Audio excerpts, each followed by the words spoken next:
The devastating power of the earth, seen from the air.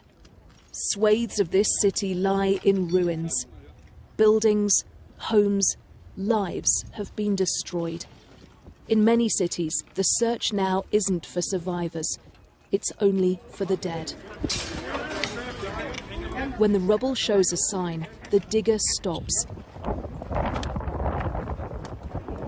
Behind this blanket, an arm reveals a body.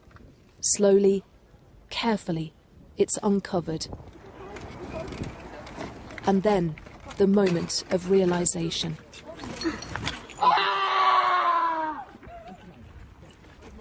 A father lost.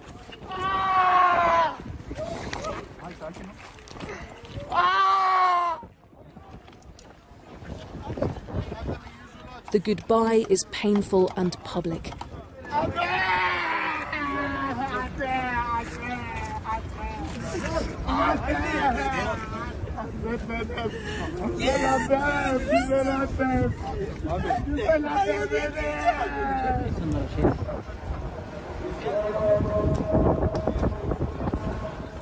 And here in Marash, ambulances are now hearses.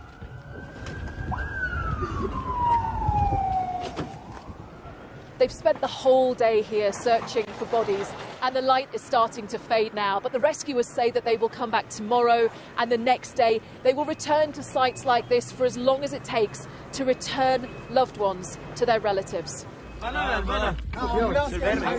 They're rare now, but there are still moments of hope. A little girl, healthy and alive after 3 days buried. The rescuers celebrate. She says her siblings are down there too. Today, President Erdogan came to visit those who've lost everything. But there's growing anger that help is coming too slowly, and there isn't enough of it. He says it's impossible to prepare for disasters on this scale. We had some problems in some places like airports in the beginning. We had problems on the roads, but it's better today and it will be even better tomorrow. Bodies now fill this sports hall. More are arriving all the time. Among them, Eunice's fiancé. They were just weeks away from getting married.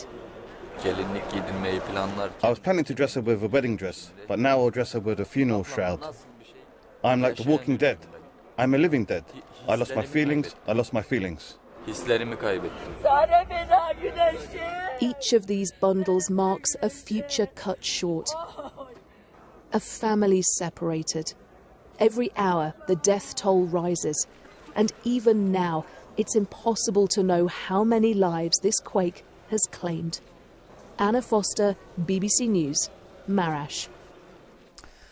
Moments of celebration amid the rubble are increasingly few and far between, but this little boy, just 8 years old, brought joy to rescue teams in Hatay in southern Turkey after they managed to pull him out of his home. He had been buried alone for more than 50 hours.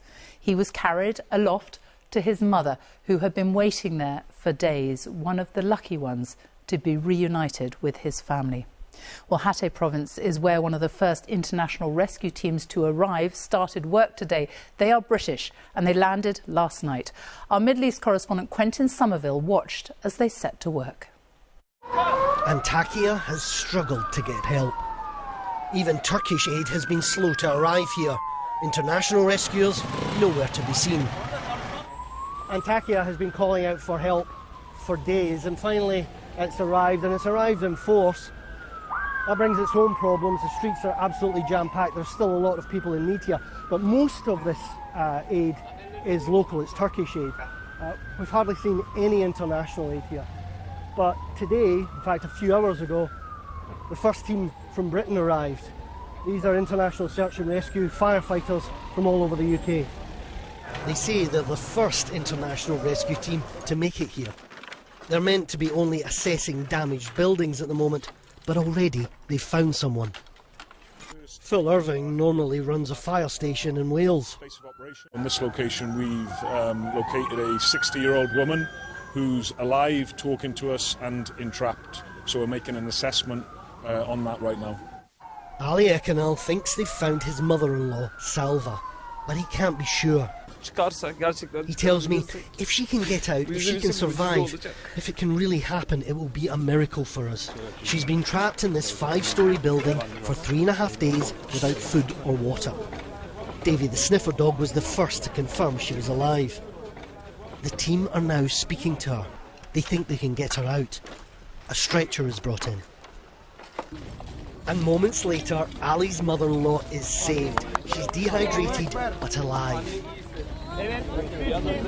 London firefighter Sarah Minma spoke to Salva throughout the rescue. All of those elements that were on top of her, we had to move by hand out the tunnel so that we could sort of access her and do patient assessment. But I mean, the fact that she'd been in there for nearly 3.5 days, was still talking, smiling the minute she saw us. It's one rescue in a city where thousands are still missing. Their work here has only just begun. Quentin Somerville, BBC News, Antakya.